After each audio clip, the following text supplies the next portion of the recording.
Praise the lord అండి. Good morning. ప్రభు పేరిట ఈ ఉదయకాల సమయంలో మీకు అందరికీ కూడా ప్రత్యేకమైనటువంటి వందనాలు తెలియజేస్తున్నాను.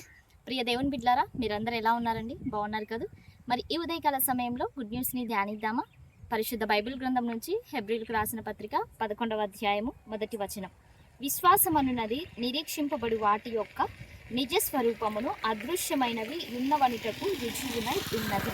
ఆమె దేవుని నామానికి మహిమ కలుగును గాక. ప్రియ దేవుని బిడ్డలారా, ఈ యొక్క ఉదయకాల సమయంలో మనతో దేవుడు మాట్లాడుతున్నటువంటి మాట విశ్వాసం గురించి. విశ్వాసం అంటే ఏంటి అంటే, ఇక్కడ దేవుని వాక్యం సెలవిస్తూ ఉంది, నిరీక్షింపబడు వాటి యొక్క నిజ స్వరూపం. అంటే నువ్వు దేనికోసమైతే వెయిట్ చేస్తున్నావో, దేనికోసమైతే దేవుని సన్నిధిలో కావాలి అని నువ్వు దేవుని అడుగుతుంటున్నావో, అది ఒకరోజు దేవుడు నీకు ఇస్తాడు అని నువ్వు నమ్మటమే విశ్వాసం.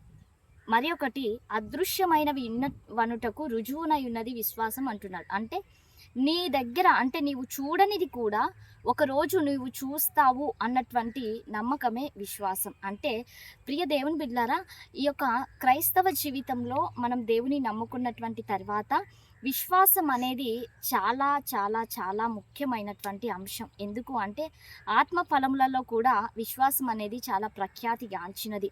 ఈ రోజున విశ్వాసం లేకుండా మనము దేవుని వాక్యం కూడా సెలవిస్తూ ఉంది, విశ్వాసం లేకుండా దేవునికి ఇష్టడై ఉండుట అసాధ్యము. నిజంగా విశ్వాసం అనేది మన నిత్య జీవితంలో మనము కలిగి ఉండాలి.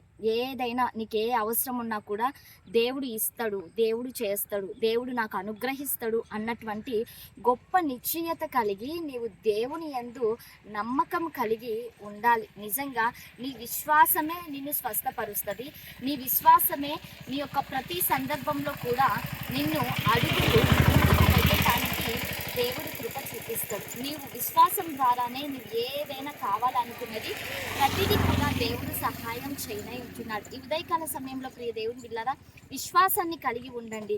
మీరు కావాలనుకున్నది, మీకు ఏదైతే కావాలని మీరు దేవుని సన్నిధిలో అడుగుతున్నారో అది దేవుడు ఖచ్చితంగా నాకు ఇస్తాడు, దేవుడు నా జీవితంలో గొప్ప కార్యం చేస్తాడు అనేటువంటి నమ్మిక కలిగి ఉండండి, ధైర్యం కలిగి ఉండండి. దేవుడు మీకు ఖచ్చితంగా సహాయం చేస్తాడు. ఆమేన్. అందరం కళ్ళు మూసుకుందామా? ప్రార్థన చేసుకుందాం. సర్వాధికారి సర్వోన్నతుడా, మీకు వందనాలు చెల్లిస్తున్నాం.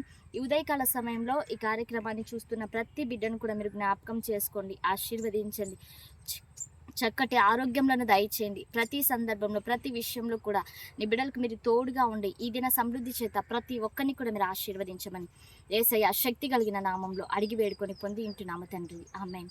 Praise the lord. God bless you all. Have a nice day.